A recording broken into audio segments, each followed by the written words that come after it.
Bien, entonces vamos a empezar la clase de hoy. Buenos días. El tema es la axiología jurídica y vamos a tratar de avanzar también uno de los fines del derecho, estudiar lo que es la justicia de manera breve. Bien, entonces, ¿qué cosa es la axiología jurídica?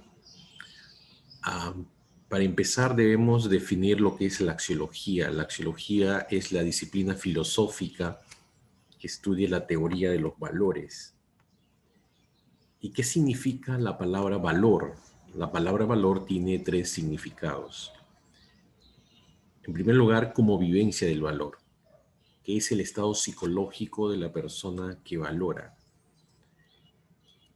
O sea, los valores se vivencian, es una cuestión de una experiencia personal, por eso se habla de que se trata de un estado psicológico de la persona que valora.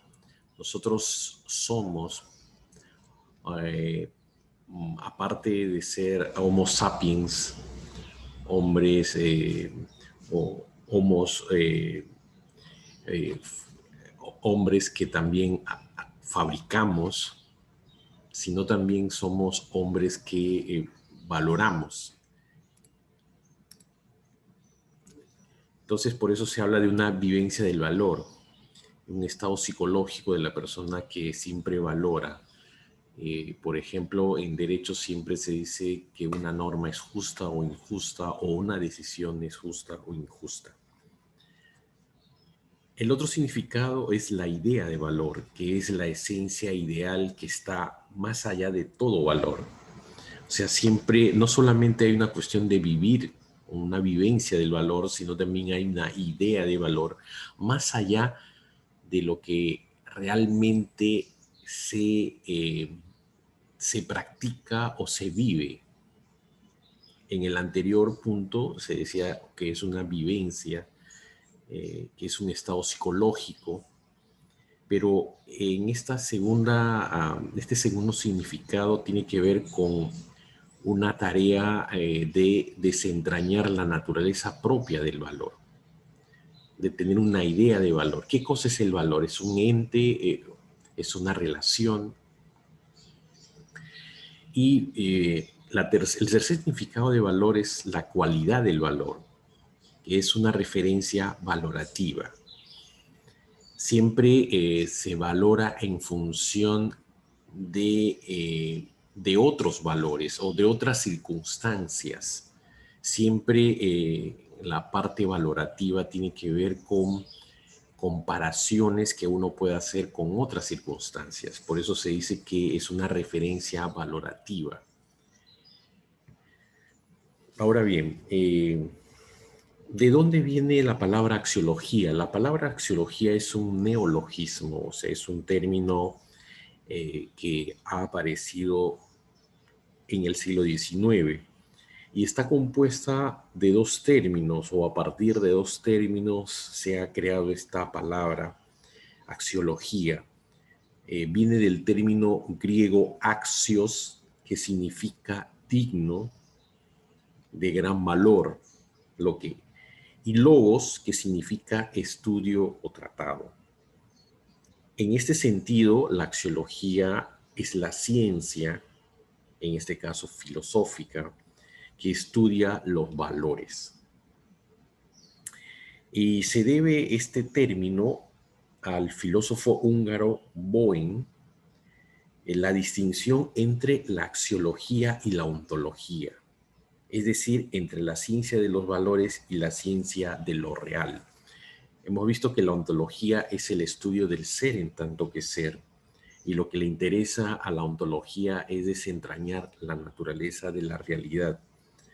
En cambio, la axiología lo que le importa es las cuestiones de valorar esa realidad. Entonces, la teoría de los valores es una disciplina filosófica y como disciplina filosófica se formó a partir de algunas escuelas y tendencias filosóficas que trataron de construir una filosofía de los valores. Quizás los tres esfuerzos más importantes son tres escuelas. En primer lugar está Brentano y su escuela. Luego está Dilthey y su escuela, y finalmente la escuela de Baden. ¿Qué nos dice Brentano y su escuela?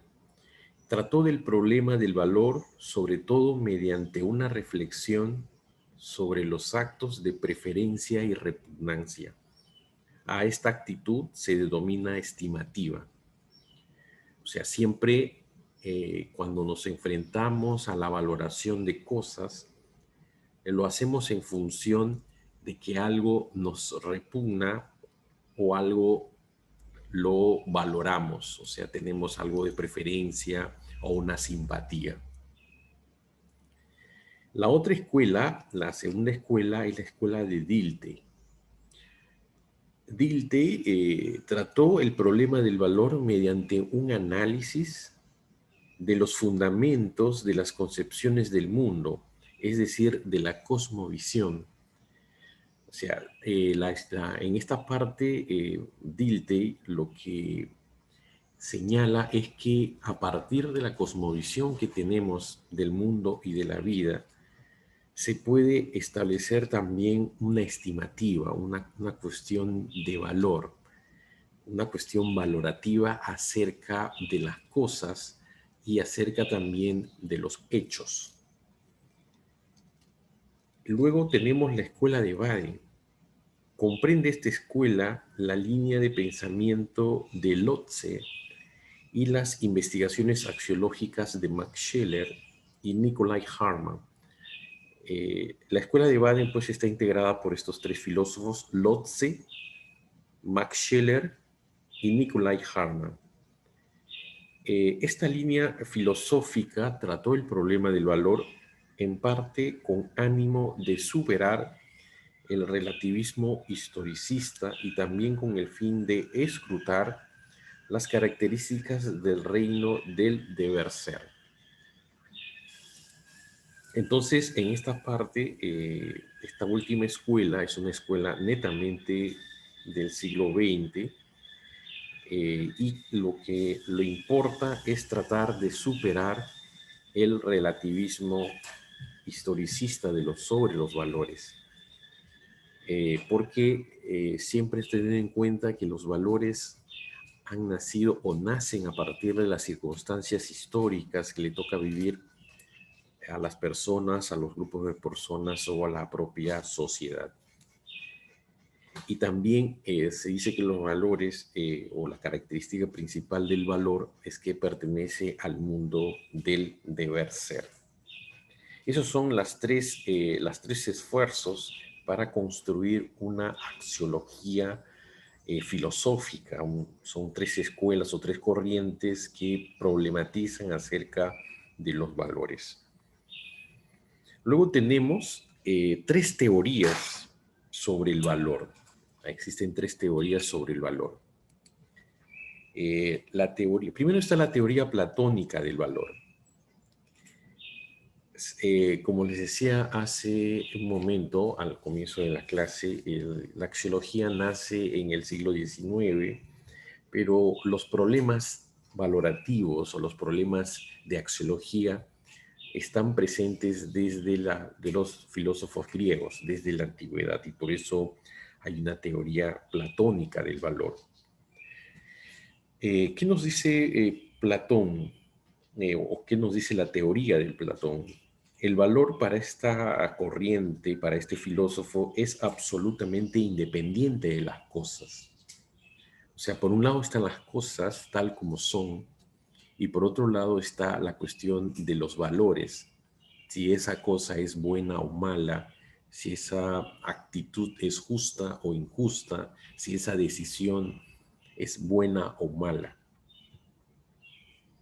Entonces, por eso Platón señala que los valores o el valor es independiente de las cosas, de tal suerte que un bien lo es solo por el hecho de participar de un valor en una esfera metafísica y aún teológica.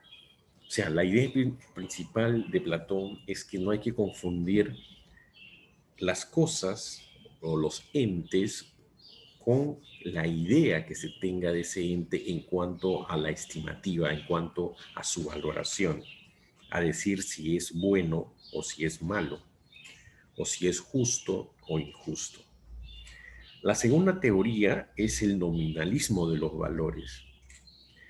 El nominalismo señala que el valor se funda en la subjetividad, es decir, los valores no están en, ni en las cosas, o sea, ni fuera de las cosas, sino los valores están en el sujeto. Por eso se habla de que la cuestión valorativa es una cuestión subjetiva, es una cuestión, es una vivencia, es lo que nosotros sentimos, ¿no? Como repugnar o simpatizar con alguien o con algo. Por eso se habla de que en esta teoría, en el nominalismo de los valores, que el valor se funda en la subjetividad, en lo que el sujeto siente, en lo que el sujeto cree, en lo que el sujeto vive. La tercera teoría es la teoría de la apreciación. Está emparentada con el nominalismo ético por su negación de la independencia de los fenómenos estimativos. O sea, en esta última teoría, los valores aparecen como una negación de la independencia eh, de los fenómenos estimativos. O sea, de alguna manera se relaciona con el nominalismo ético, pero lo que importa acá es que la cuestión valorativa está en función de lo que nosotros estimamos, lo que nosotros valoramos eh, de las circunstancias o de las cosas. Esa es la teoría de la apreciación, por eso se habla que está emparentada con el nominalismo ético, eh, porque hemos visto que en el nominalismo de los valores, el valor está fundado en la subjetividad, en lo que el sujeto vive. Esas son las tres teorías del valor. Ahora veamos las características del valor. ¿Cuáles son las características principales del valor? Se dice que las principales características del valor son 6 y vamos a ver cada una de ellas. En primer lugar está el valer. El valer es una de las características del valor. La realidad del valor es el valer y otros autores han intentado poner de relieve que en la definición del valor como una forma sustantiva del valer hay un contenido preciso. O sea, en cada cuestión que hay en alguna circunstancia o en alguna cuestión que se está valorando, siempre lo importante es que las cosas, independientemente de lo que son, valen. La otra característica es la objetividad. Los valores son objetivos, no dependen de las preferencias individuales, sino que mantienen su forma de realidad más allá de toda apreciación o valoración. O sea, una característica del valor es su objetividad. O sea, no dependen de las preferencias del sujeto, sino que es una realidad más allá de la apreciación de lo que pueda tener el sujeto mismo. Por eso se habla que los valores son objetivos, independientemente de que nosotros tengamos otra apreciación del valor. Luego tenemos la tercera característica, que es la no independencia. ¿Qué significa la no independencia del valor? que los valores no son independientes, pero esta dependencia no debe entenderse como una subordinación del valor a instancias ajenas, sino como una no independencia ontológica. O sea, lo que se dice en esta característica es que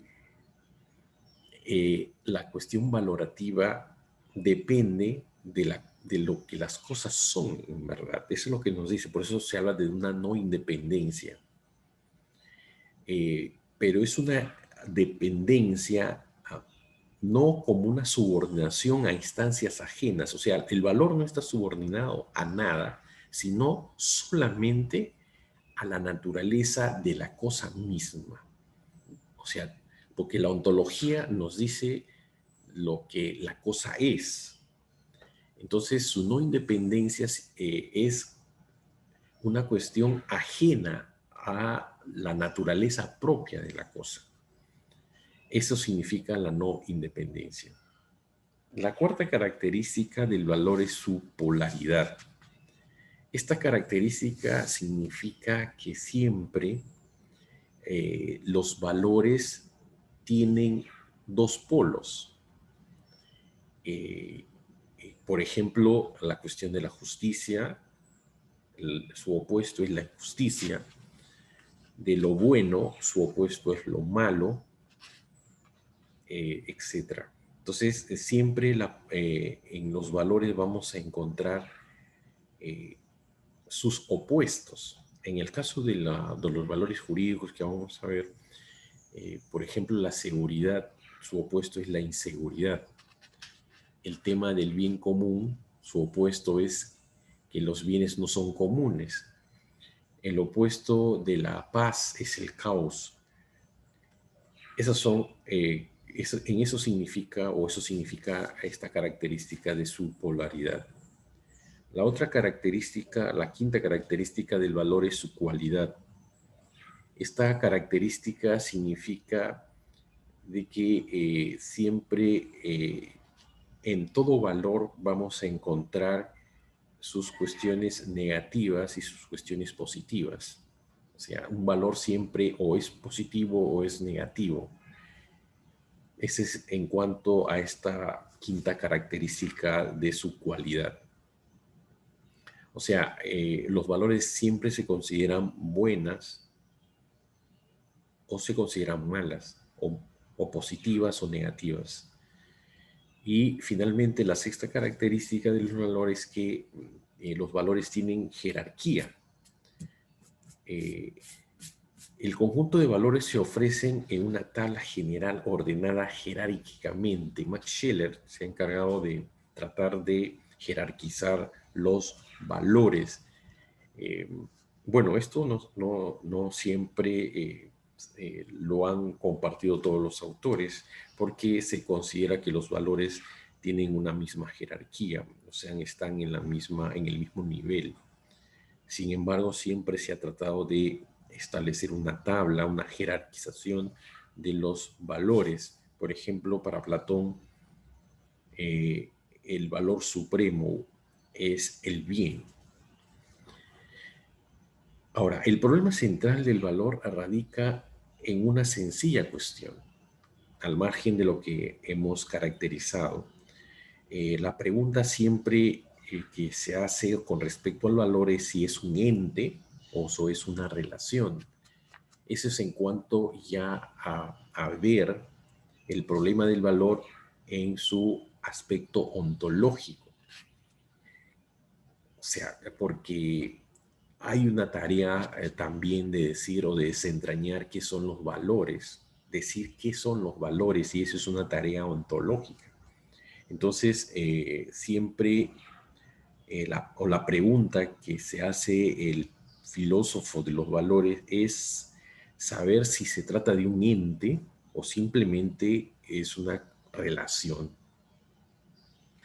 Si hay algo que aceptan todos, es que el valor es aquello que es deseable, que se considera por antonomasia como lo bueno. O sea, siempre vemos la cuestión valorativa como algo que se desea. Así, cuando, por ejemplo, decimos que X es bueno, estamos emitiendo un juicio de valor. Cuando decimos esta persona es buena, cuando decimos que esta decisión judicial es correcta o es incorrecta, estamos emitiendo juicios de valor.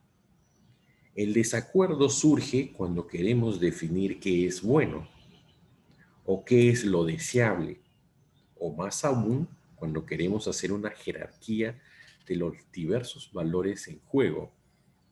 O sea, el problema no está en emitir juicios de valor, sino en decir qué cosa es bueno, qué cosa es justo, qué cosa es deseable, qué cosa es seguridad, qué cosa es paz. Ahí viene el problema. O sea, cuando el juicio en sí mismo, valorativo, no es un problema, porque todas las personas siempre emitimos juicios de valor. Aun cuando no conozcamos bien las cosas, aun cuando nos dejamos llevar por corrientes de opinión, siempre emitimos juicios de valor. Y ahí no está el problema. El problema está en definir si, por ejemplo, cuando decimos que esa decisión judicial es justa o injusta, ahí viene el problema de decir qué cosa es lo justo o qué cosa sería lo injusto. O sea, toda posición axiológica conlleva siempre a dificultades. La filosofía siempre problematiza y siempre va a encontrar dificultades antes que resolver problemas. Por ejemplo, la de Scheler. Max Scheler es un filósofo alemán del siglo XX, comienzo del siglo XX, es un famoso profesor y que problematizó sobre los valores. Él nos dice que si bien los valores navegan en un mundo de las esencias, sus valores eran extraídos del medio cultural, social, religioso, en el cual vivía. Su jerarquía axiológica cambió al variar su postura religiosa. O sea, la cuestión valorativa, la vivencia del valor, está en función siempre del medio cultural en que se desenvuelve una persona, la persona que emite los juicios de valor que hemos visto. Entonces, está en función de la clase social, está en función de la religión que profesa esa persona para decir, para emitir los juicios de valor, para decir que X es bueno o que X es justo o que X es lo deseable. Lo otro es la cuestión del positivismo lógico. Los positivistas lógicos señalan que los valores y juicios éticos no son más que producto de nuestras propias voliciones. O sea, aquí de lo que se trata es que la cuestión valorativa es una cuestión de la voluntad de la persona, de lo que nosotros deseamos o queremos. Al calificar algo de justo o injusto, dice Ayer, no hago más que expresar mis propias opiniones, con lo cual todos los juicios éticos son a la larga equivalentes, ya que todas las emociones son igualmente respetables. Aquí entramos a un relativismo axiológico, que es la posición del positivismo lógico. O sea, los valores son producto de nuestras voliciones, de la voluntad. Hay personas que dicen que una decisión es justa de acuerdo a la simpatía o antipatía que tenga, o una posición o una decisión judicial es injusta o injusta. Por eso, y para Ayer, estas son simplemente opiniones que uno da, y las opiniones son siempre respetables. Que alguien diga que es justo una decisión o es injusto, es respetable, porque finalmente es una cuestión que su voluntad lo dicta por una cuestión de algún tipo de preferencia. Luego tenemos hay un filósofo inglés, Moore, que nos dice que no obstante haber denunciado la falacia naturalista, concluye que existe un valor intrínseco que es simple, pero indefinible. O sea, los valores existen por sí mismos. O sea, los valores siempre están. Los filósofos del lenguaje ordinario como Wittgenstein se preocupan sobre todo por el uso de las palabras, con lo cual el problema se traslada, pero no se resuelve. O sea, el problema de los valores finalmente es un problema del lenguaje. Y finalmente, y que la cuestión valorativa se tiene que hacer a partir del análisis del propio lenguaje, del lenguaje que utilizamos de manera corriente, de manera usual. Entonces, pero al señalar que los valores es un problema del lenguaje, no se soluciona, al menos eh, es, es un enfoque diferente del problema de los valores, pero no se soluciona qué cosas son los valores. El problema del valor, por otro lado, o sea, de decir si es un ente o una relación, ya viendo desde el punto de vista ontológico, queda pues sin resolver aun cuando reconozcamos su existencia. O sea, no interesa finalmente la parte ontológica sobre la naturaleza del valor. O sea, no interesa finalmente si el valor es un ente o si es una simple relación. Lo que importa, o lo que finalmente podemos ver, es que los valores existen. Se reconocen que los valores existen, que las personas, o en todo caso, siempre van a emitir juicios de valor, que nosotros siempre emitimos juicios de valor, independientemente si el valor es un ente o sea una relación, si el valor tenga algún tipo de naturaleza especial, si tiene una esencia, porque ya estamos en el nivel ontológico. Lo que se reconoce es que el valor siempre eh, lo vamos a tener ahí y que las personas van a emitir en cualquier circunstancia de su vida, van a emitir siempre juicios de valor sobre cosas, sobre ideas, sobre circunstancias, etcétera, etcétera. Entonces, los valores están presentes en nuestra vida cotidiana. Los valores influyen en nuestra visión del mundo y de los hombres. Se encuentran incluso en la vida académica y científica. Eh, y eso es cierto. O sea, los grupos siempre se habla, por ejemplo, a nivel de la epistemología, siempre se habla de paradigmas, de modelos, y eso está en función de las circunstancias o de las generaciones de académicos o científicos que siempre han existido. Y en función de ello, en función de los valores, vamos a decir que esta teoría es buena o esta teoría es mala. Un análisis sociológico nos demuestra que existen comunidades que creen en la existencia de la justicia como algo concreto y en función de la cual ordenan sus vidas. Pero de esta comprobación empírica no podemos extraer mayores consecuencias. Es decir, si queremos llegar a un planteo válido sobre la axiología, este tiene que partir de un análisis lógico del problema, que utilizando la razón nos permita llegar a un conocimiento del mundo axiológico. Si queremos, en consecuencia, obtener enunciados universales, no tenemos más remedio que utilizar la razón.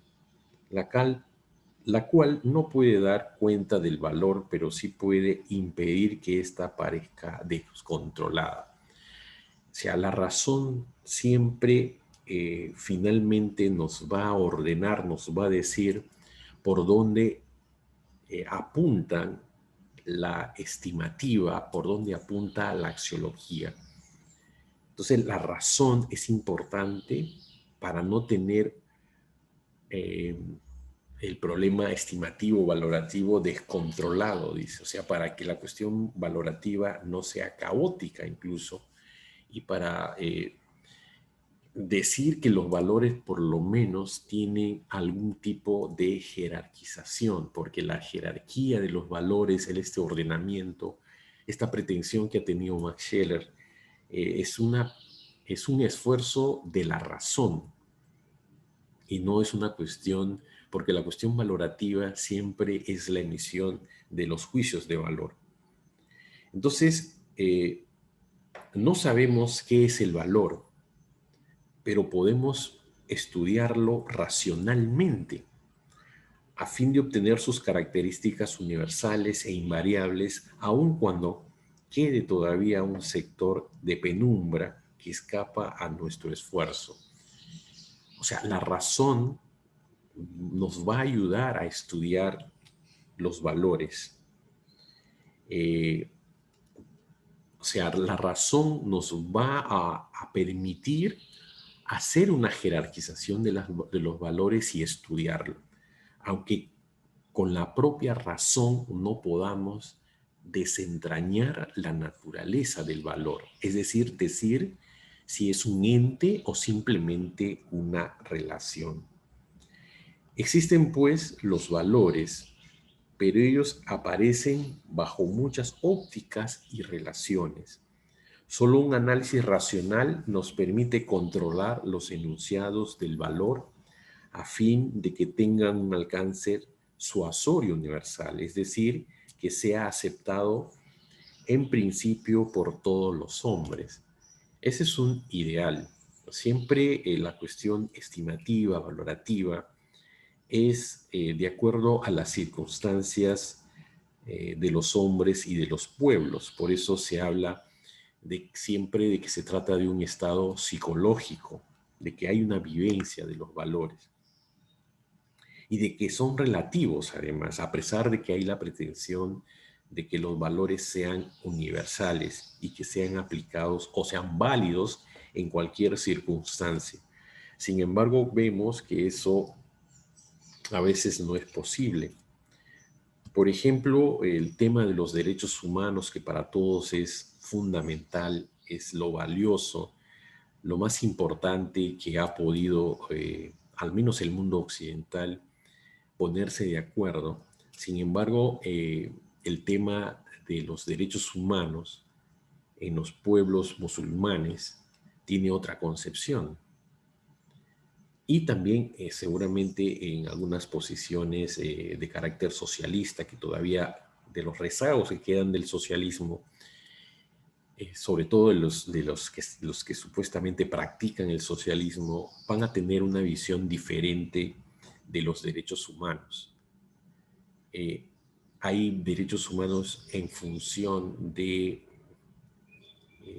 mundo árabe o del mundo musulmán en general, y estos tienen diferentes puntos de vista sobre los derechos, por ejemplo, de la mujer, que son totalmente diferentes. Entonces hay diferentes puntos de vista y diferentes visiones, diferentes ópticas sobre los valores. Bien, ese es en cuanto al tema de la axiología. Ahora vamos a ver la importancia de los fines del derecho. ¿Por qué es importante los fines del derecho? Pero antes quisiera terminar con lo que está en la diapositiva. En la diapositiva además señalamos sobre un tópico que son el conocimiento de los valores. Y hay dos teorías sobre cómo se conocen, o teorías que nos dicen si es posible o no es posible el conocimiento de los valores. Por eso hay dos teorías las teorías que niegan su conocimiento y las teorías que aceptan el conocimiento de los valores. Las que aceptan o que niegan su conocimiento, como Ayer, que es un positivista lógico, los valores no remiten a nada, son exclamaciones o ruidos psicosomáticos. Es una perspectiva empirista, relativista, que los valores finalmente son simples opiniones y que son opiniones respetables, por eso él dice que no nos remiten a nada. Decir, o sea, emitir un juicio de valor que X es bueno o X es malo, simplemente no nos dicen nada, sino simplemente son opiniones. Y esas opiniones, si alguien nos dice que esa decisión es justa, una decisión judicial es justa o es injusta, simplemente son opiniones. Por eso es una cuestión de llegar al extremo de decir que son exclamaciones o ruidos psicosomáticos, son ruidos. Y esta es una perspectiva empirista del neopositivismo. Luego tenemos la posición de Hall. Los valores existen, pero no se pueden conocer. Eso es lo que nos dice Hall. O sea, la experiencia valorativa está ahí, pero no podemos conocer los valores. O sea, los valores existen, tienen una naturaleza ontológica, pero incognoscible. Los valores están ahí, los valores, o sea, emitimos juicios de valor, los valores están presentes siempre en lo que las personas creen, pero es imposible su conocimiento. Su manifestación se hace a través de los juicios de valor, o sea, lo que hay son juicios de valor, pero decir qué cosa es el valor es una cuestión imposible. Y finalmente están las teorías que aceptan el conocimiento de los valores, y eso es lo que de alguna manera hemos venido explicando en esta presentación.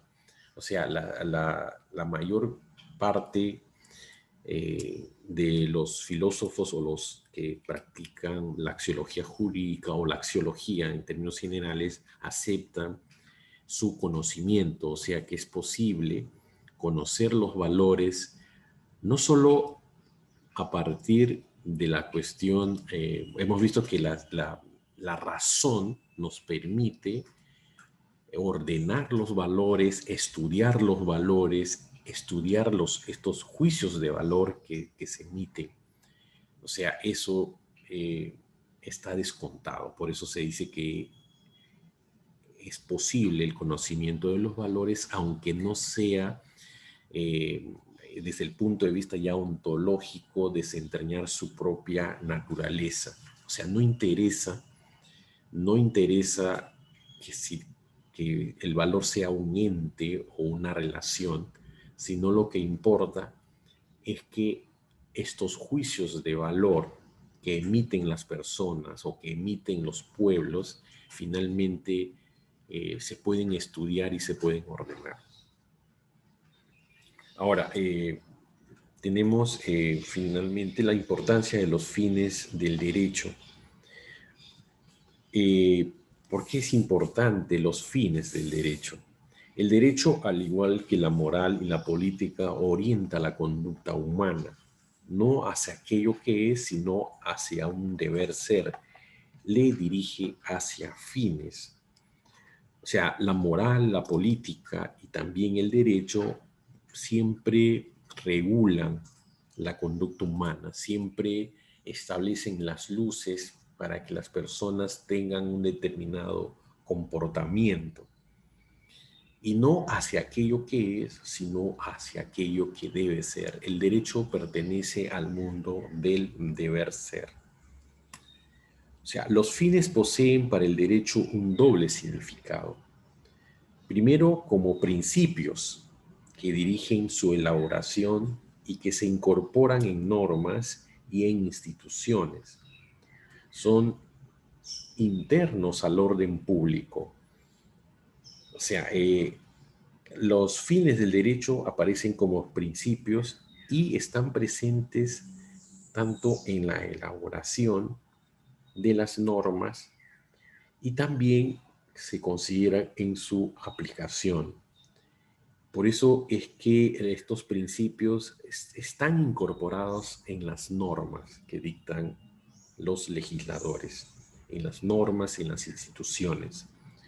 Luego, los fines del derecho son o están o son ideales, como ideales, que representan su permanente aspiración, son externos al orden jurídico.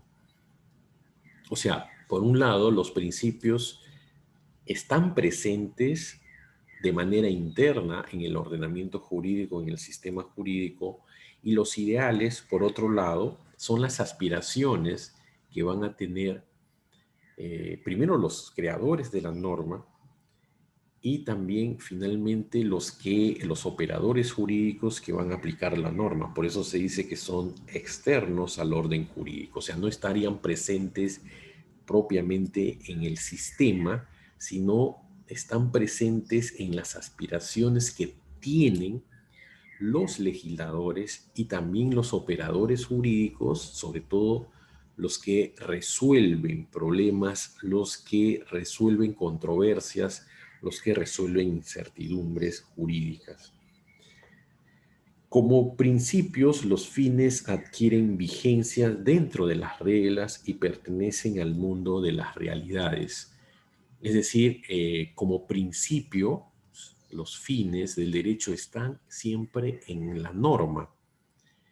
Dentro de la teoría tridimensional del derecho o de los que sostienen que el derecho tiene tres aspectos fundamentales, se señala que el derecho tiene valores, que cada norma jurídica apunta a valores. Bueno, y eso está presente pues en el propio sistema jurídico. Como valores representan aquellos ideales, puntos de dirección, elementos de cambio y de perpetua regeneración del derecho. O sea, no solamente el tema de los fines del derecho aparecen en las reglas y que pertenecen a una realidad lógica, por lo menos, eh, como, como ideal, son puntos de dirección, elementos o las luces que nos dan para la mejora del derecho, para su mejor estudio y para una mejor elaboración.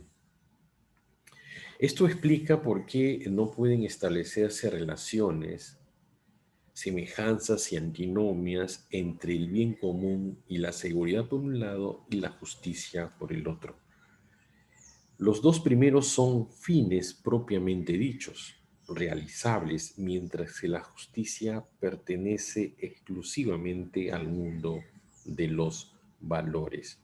Bueno, se señala que como fines del derecho, tanto el bien común como la seguridad son posibles y son realizables, mientras que la justicia siempre va a permanecer en el mundo de los valores. Entonces ahí hay una gran diferencia. Si bien es cierto, son los valores jurídicos más importantes, la justicia, el bien común y la seguridad, desde esta perspectiva, lo realizable, lo que se puede hacer realmente es el bien común, se puede alcanzar el bien común y la seguridad, pero la justicia siempre va a quedar en el limbo, siempre va a quedar como una cuestión pendiente, como una cuestión que solo pertenece al mundo de los valores, una cuestión realmente complicada. Pero no hay que olvidar que el derecho siempre va a apuntar a alcanzar la justicia como ideal. Tradicionalmente se ha afirmado que el derecho tiene valores. Estos son los consagrados en el orden jurídico positivo o los que una filosofía jurídica sostiene. Los valores jurídicos deben siempre orientar el trabajo de los legisladores, los jueces y los juristas. Es decir, como hemos dicho hace un momento, al comienzo de esta presentación, los valores siempre van a determinar nuestra cosmovisión del mundo y de la vida, la cosmovisión propia del hombre. Por eso que los valores orientan, si los valores nos dan una cosmovisión del mundo y de la vida, los valores jurídicos deben o en todo caso orientan siempre el trabajo que hacen nuestros legisladores, el trabajo que hacen nuestros jueces y también nuestros juristas. O sea, siempre el trabajo que hacen estas personalidades, estas personas que están en un momento como legisladores, en otro momento como jueces y en otro momento como estudiosos del derecho, siempre su quehacer va a estar orientado por los valores que ellos tengan sobre, o sea, sobre lo que ellos creen o sostienen. Entonces, siempre el trabajo que realizan nuestros legisladores o los operadores jurídicos en general siempre van a estar orientados por los valores. En este caso, como estamos viendo el tema jurídico, por los valores jurídicos, es decir, por el tema del bien común, por el tema de la seguridad y por el tema de la justicia para alcanzar finalmente la paz social. Estos valores o fines, como algunos prefieren llamarlos, son generalmente la justicia, y hemos dicho la seguridad jurídica, el bien común y la paz social. De todos ellos destaca la justicia por ser desde muy antiguo el valor fundamental y último de todo ordenamiento jurídico, actual y potencial. Siempre un sistema jurídico va a apuntar a alcanzar la justicia. Aunque como hemos dicho hace un momento, que la justicia es una cuestión siempre irrealizable, siempre en permanente deseo. O sea, es una cuestión, el tema de la justicia es una cuestión que siempre va a estar presente, es una necesidad insatisfecha, la justicia. Siempre hay insatisfacción de justicia y por eso se dice que es irrealizable. Sin embargo, las otras cuestiones como el tema de la seguridad y el tema del bien común sí se pueden alcanzar y son realizables, son valores realizables, son valores que se pueden dar en la realidad. Bueno, ese es en cuanto al tema de la axiología jurídica y para ir terminando esta parte, solamente para reiterar que cuando ya hablamos de valores jurídicos, los valores jurídicos son los principios que se usan como criterio para enjuiciar el derecho, o sea, para emitir juicios valorativos, para decir que X, que tal derecho es bueno o malo. Entonces, por eso se habla de que los valores jurídicos son principios que se usan como criterio para enjuiciar, o sea, o para emitir juicios valorativos sobre el derecho que está vigente, sobre todo. En este caso, el derecho positivo, aunque se sabe que el derecho positivo también se refiere al derecho no vigente, en el sentido de que las normas derogadas también formarían parte de este derecho positivo. Pero cuando enjuiciamos el derecho positivo, siempre estamos pensando en el derecho que está vigente en una determinada sociedad. Ahora, ¿cómo se clasifican? Hay una clasificación de los valores jurídicos en valores básicos y en valores derivados. Los básicos se dice que son aquellos que necesariamente tienen que estar en el derecho positivo.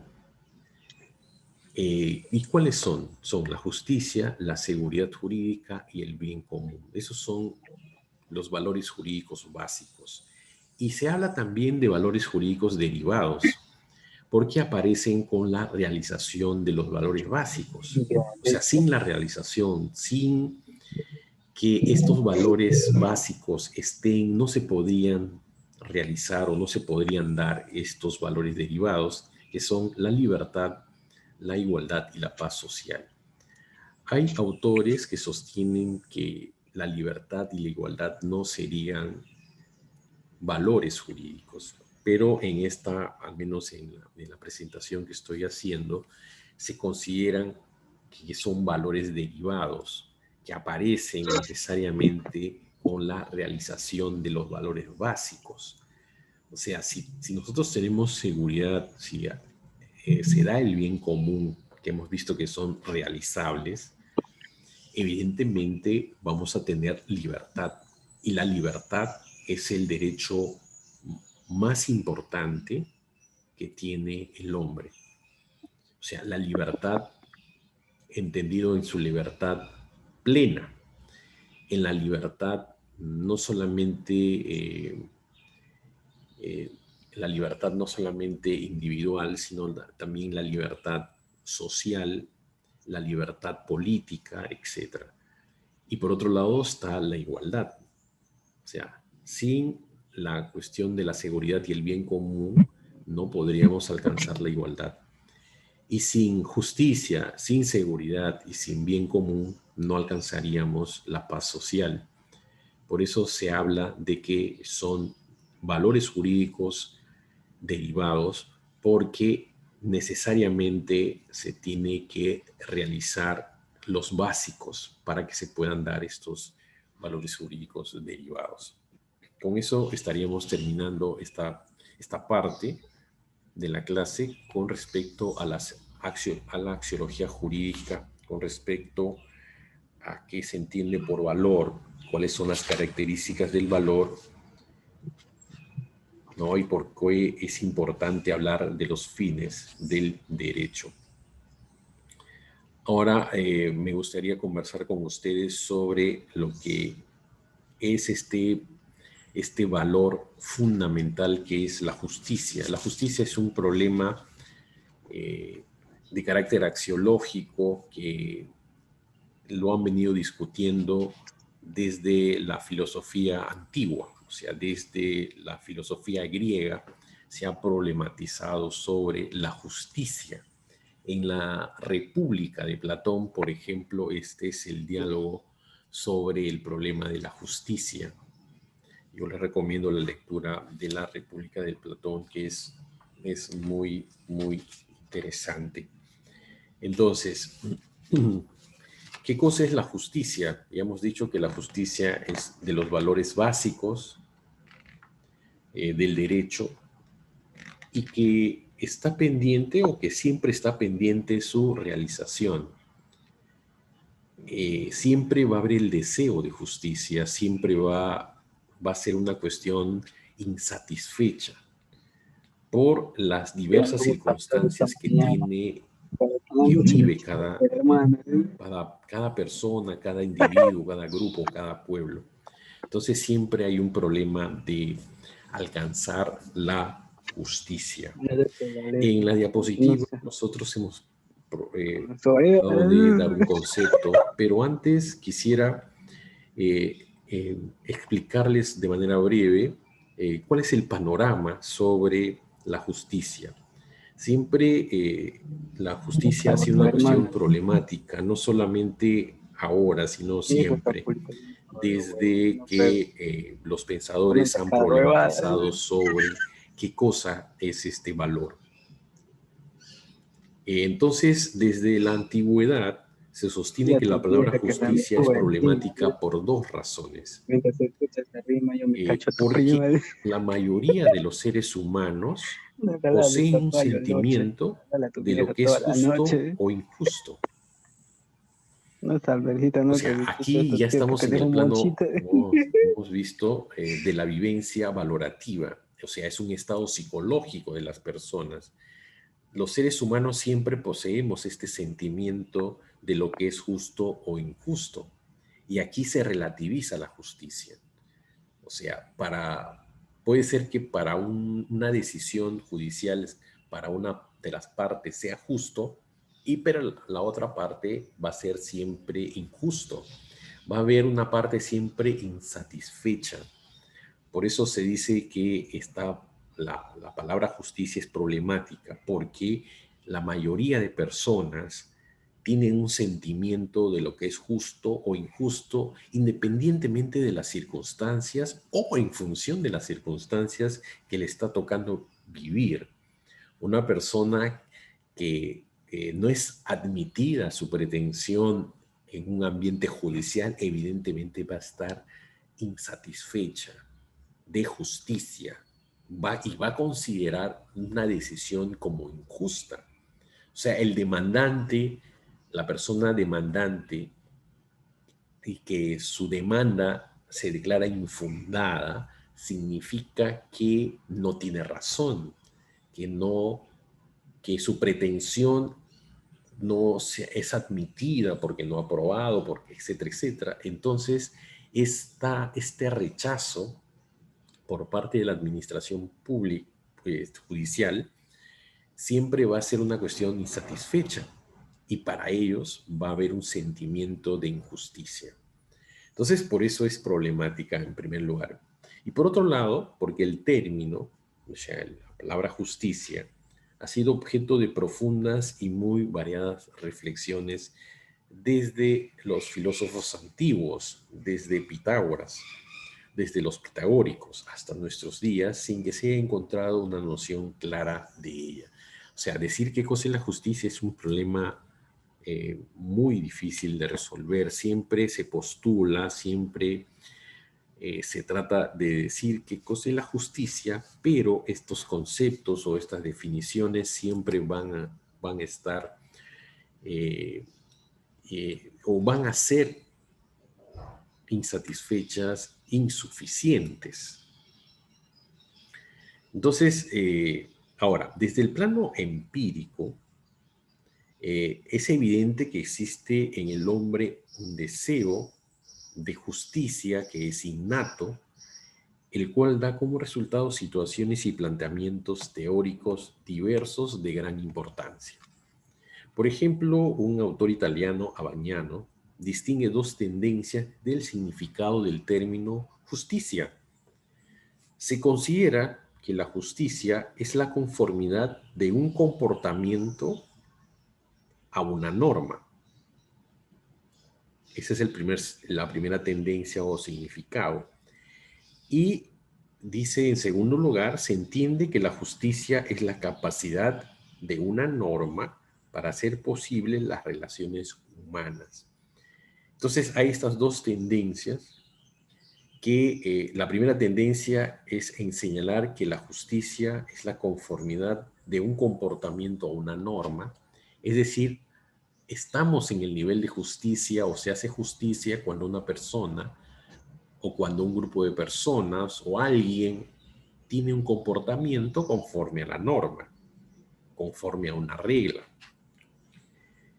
Y por otro lado, se entiende que la justicia es la capacidad de una norma para hacer posible las relaciones humanas. O sea, estamos en el nivel de justicia cuando una norma facilita las relaciones de las personas entre sí. O sea, hablamos de justicia cuando una norma es facilitadora de las relaciones entre las personas cuando las personas requieren satisfacer sus necesidades primarias. En el lenguaje usual es frecuente calificar un hecho de justo o injusto. Una decisión judicial, por ejemplo. La decisión de una autoridad administrativa, por ejemplo, lo podemos calificar de justo o injusto. Así decimos que fue justa, por ejemplo, o injusta la decisión de un árbitro de fútbol que expulsó a un jugador, por ejemplo.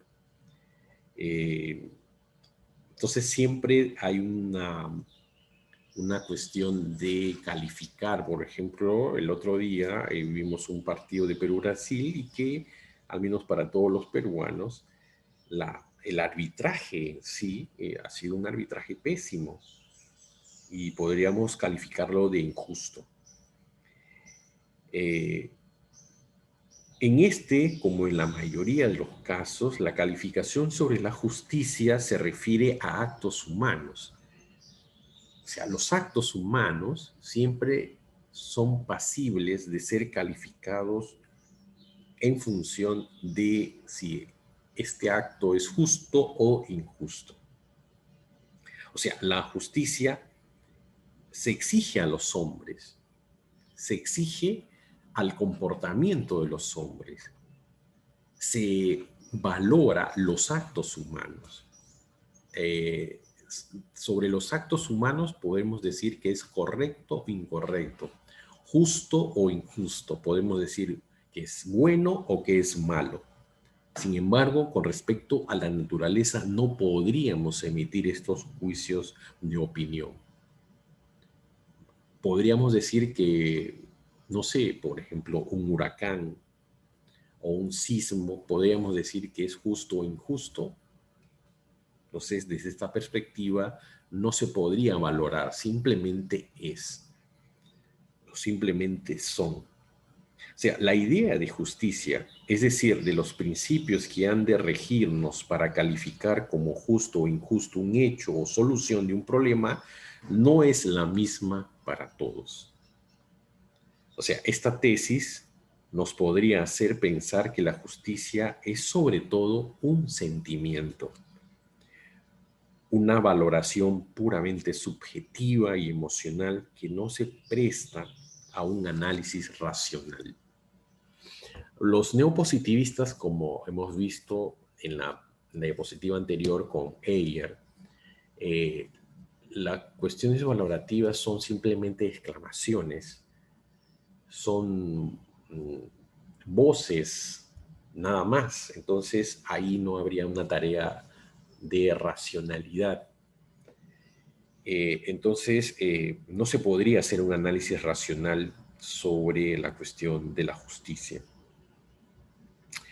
La consecuencia sería entonces que no es posible cualquier intento por construir una idea o concepto de justicia común a todos los hombres y que sirva de base para regular las soluciones humanas. Desde los sofistas, o sea, desde los filósofos griegos, hasta los modernos neopositivistas, se ha defendido esta postura. O sea, la postura, en términos generales de casi toda la filosofía, es, que, es señalar que no es posible construir una idea o concepto de justicia. O sea, hasta ahora se sigue discutiendo el problema de la justicia y no nos hemos puesto de acuerdo en qué consiste. Sin embargo, existen pensadores que también empiezan desde la antigüedad como Sócrates, que no se han resignado y que no se resignan ante esta confesión de impotencia de decir qué cosa es la justicia, de la impotencia de la razón para resolver quizás uno de los problemas fundamentales de la organización social. Y por ello han intentado siempre o intentan superar el puro subjetivismo y encontrar un fundamento objetivo y válido para todos de la idea de justicia. O sea, hay un problema grave de no ponernos de acuerdo, de no poder decir qué cosa es la justicia. Durante miles de años se ha tratado, se ha problematizado sobre el tema de la justicia, pero no hemos logrado ponernos de acuerdo, porque se trata de cuestiones subjetivas, por un lado, de que el problema de la justicia es un problema del sujeto, es una cuestión subjetiva, de que cada persona tiene un sentimiento de justicia y ese sentimiento, como decían, finalmente se trata de una cuestión volitiva, es una cuestión de opinión. Bueno, yo opino que eso es injusto. Para el árbitro, por ejemplo, otro día el partido Perú-Brasil, la actuación para él seguramente, para sus amigos y para todos, no sé si todos los chilenos, la actuación del árbitro ha sido lo más justo, ha sido equitativo, y para nosotros, los peruanos, sin embargo, su comportamiento ha sido totalmente injusto, totalmente arbitrario. Entonces, ese es por un lado. Y por otro lado, hay otro tipo de pensadores que creen que el problema de la justicia, el problema del valor, no está en los sentimientos, no es una cuestión subjetiva, sino es una cuestión que está al margen de lo que uno puede creer o pensar. Es una cuestión objetiva, que la justicia está ahí, que se puede estudiar. O sea, podemos encontrar de manera objetiva y decir qué cosa es la justicia, porque la justicia no estaría en cada individuo o en cada sujeto o en cada grupo de personas, sino que la justicia es una cuestión objetiva que podemos describir y que podemos explicar en qué consiste. Y que podríamos construir en ese sentido una justicia, un concepto de justicia que sea válido aquí, ahora, que sea válido mañana, que sea válido para el pasado y que sea válido para todos en general. Bueno, esa pretensión también existe. Bueno, y en eso siempre ha estado permanentemente la historia de la filosofía por un lado, la axiología por otro lado, la axiología jurídica y este problema valorativo sobre la justicia. Entonces, ¿qué cosa es la justicia? En la diapositiva hemos dado un concepto, que la justicia es la suma de criterios y actitudes necesarios para que las relaciones entre las personas, las instituciones y los grupos humanos sean adecuadas y equilibradas. Es un concepto social arraigado en la filosofía moral y en la ética. Ese es un concepto aproximado, discutible sobre la justicia. Hay otros conceptos también sobre la justicia. Por ejemplo, Miro Quesada Cantuarias, el filósofo peruano, eh, se puede distinguir, dice Miro Quesada, hasta 4 tipos de definición de justicia. Una definición empirista, una definición a priorista material, la a priorista formal y la historicista. Y además él señala que hay una posición escéptica, haciendo un total de 5 definiciones de justicia que a la justicia no se le puede definir. O sea, hay cinco, según Miro Quesada, hay hasta 5 formas de definir la justicia. Y hay 4 que nos dicen que sí se puede definir: la empirista, la priorista material, la priorista formal y la historicista. Y hay una 5ª, que es la escéptica, la que señala que es imposible definir la justicia. Entonces, por ejemplo, las definiciones empiristas son muchas, pero el rasgo común es que la justicia no tiene ningún fundamento racional, ninguna base a priori. Es solo un nombre para ciertos fenómenos sociales contingentes.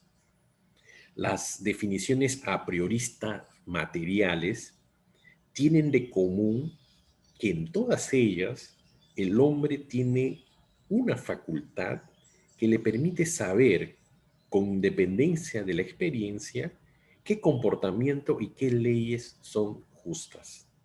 Esa es la definiciones a prioristas materiales. Luego tenemos los historicistas. Conciben la justicia tanto en el plano ético como en el jurídico, como una idea que varía conforme varían las circunstancias históricas, No es posible, por eso, llegar a un concepto universal de justicia. En cuanto a los marxistas, señalan que la justicia es un concepto que expresa la visión de una clase dominante. La clase dominante concibe a la justicia de manera favorable a sus intereses. Y las definiciones a prioristas formales se fundamentan en la ética kantiana. Kant señala que si se quiere fundar una ética con valor universal, debe fundarse racionalmente. Es decir, eh, la justicia tiene que tener un fundamento racional. Ahora, veamos cuáles son las características de la justicia. La justicia, según un filósofo español, Hervada, tiene varias características. Por ejemplo, una de ellas señala que la justicia sigue al derecho, o la justicia presupone el derecho. O sea, la cuestión de la justicia está presente siempre en el mundo de lo jurídico, aunque esto también es una cuestión discutible. Es decir, si la justicia es dar a cada uno su derecho, lo propio de ella, aquello que la constituye precisamente en justicia, en que se refiere al cumplimiento y satisfacción del derecho. La otra característica es el punto de partida de la justicia, es la existencia de los derechos y la situación de interferencia de la que puede ser objeto. Las cosas están repartidas, las cosas están o pueden estar en poder de otro. La tercera característica, según Hervada, la justicia está en el orden del querer. No llamamos justo al que sabe de leyes o al que conoce los derechos, sino al que cumple las leyes y respeta y satisface los derechos. La justicia no pertenece al orden del saber, sino al orden del querer. Pertenece al apetito racional, que es la voluntad. La cuarta característica, señala este autor, que la rectitud de la justicia es dar a cada uno lo suyo. Lo que mide la rectitud o armonía de la acción justa y por tanto de la justicia es la objetividad de dar precisamente lo suyo a cada uno. Por ello, eh, lo principal de la justicia reside en la determinación de lo suyo de cada uno. La justicia también es alteridad. Esto es virtud de una relación social, decir, relación del otro. La justicia, otra característica, tiene relación con el oficio del jurista, porque su misión no es la de un moralista, sino el dinamismo social y objetivo de la justicia. Otra característica es que la justicia, o más exactamente el acto de justicia, puede tener por sujeto una institución. Y finalmente, la justicia es una virtud objetivable, es decir, puede ser vista en un aspecto técnico abstraído a su médula ética como disposición a la implantación del orden justo. Y hay una clasificación de la justicia, tenemos en la diapositiva, que la justicia puede ser una justicia distributiva, una justicia restaurativa, una justicia procesal, una justicia retributiva y una justicia conmutativa. La justicia distributiva decimos que es aquella que se encarga de distribuir la riqueza en forma equitativa. O sea, la justicia distributiva tiene que ver con el reparto de los bienes en la sociedad de manera equitativa. Esa es una tarea que le compete, en este caso, viendo ya de manera real, al propio Estado o a las personas que toman decisiones con respecto al reparto de la riqueza, sea una distribución equitativa. Una justicia restaurativa busca reparar los daños interpersonales y a la sociedad. La restaurativa implica que se tiene que, significa que las personas que han tenido daños tengan una indemnización, una reparación civil, una indemnización, se les pague por los daños, o al menos monetariamente, por los daños que han sufrido. La justicia procesal es aquella que procura que las decisiones sean imparciales. Esa es una justicia que está a nivel de los que toman decisiones, no solamente los jueces, sino también los funcionarios públicos que otorgan derechos o que limitan derechos o que quitan derechos, tienen que tener decisiones imparciales. Esa es la llamada justicia procesal. La justicia retributiva, las personas merecen ser tratadas como tratan a otros. La retributiva significa que una persona que ha cometido un daño tiene que responder por ello. Por eso esta justicia retributiva está pensada en las sanciones a las personas que han cometido faltas o delitos. Por eso se habla de una justicia retributiva. Por eso se habla de que merecen ser tratadas como tratan a otros. Evidentemente acá no podríamos pensar en una cuestión de la ley del talión, sino que hay un tercero, en este caso el Estado, el que va a señalar y va a decirnos cómo es que una persona debe ser tratada en función de una falta o delito que haya cometido. Y finalmente la justicia conmutativa significa que el intercambio de bienes tiene que tener el mismo valor. Nadie tiene que verse perjudicado en una transacción. La justicia conmutativa significa que en una relación entre iguales, entre personas y donde haya intercambio de bienes, implica que las personas tienen que hacer estas transacciones de estos bienes en paridad, no solamente en igualdad que tengan estas personas, sino que los bienes que intercambian tienen que tener el mismo valor. Por ejemplo, cuando se hace una compraventa de un bien, se tiene que pagar el precio, no solamente el precio convenido, que yo puedo convenir un precio menor a lo que realmente es. Entonces, ahí no estaremos en una justicia conmutativa. La cuestión es que quien paga el precio de un bien tiene que pagar el precio real, la valoración real que tiene el bien, y no lo que una persona puede pactar. Entonces, porque yo puedo pactar y verme perjudicado si tengo una necesidad de vender, de salir de una necesidad, yo puedo vender mi casa a un menor precio. Ahí ya no estaríamos hablando de una justicia conmutativa, sino más bien de una injusticia.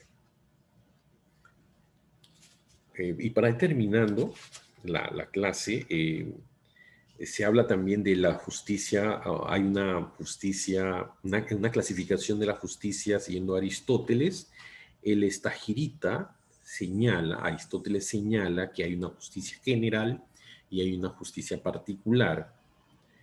Esta última, a su vez, se subdivide en una justicia distributiva y una justicia conmutativa, que ya lo hemos visto hace un momento. Después se habla de otro criterio de clasificación, de un criterio de una justicia legal o positiva y de una justicia social. La justicia legal o positiva es la justicia recogida en las normas jurídicas, y la justicia social es la justicia que tiene como ideal una justa distribución de la riqueza. Ahora, existen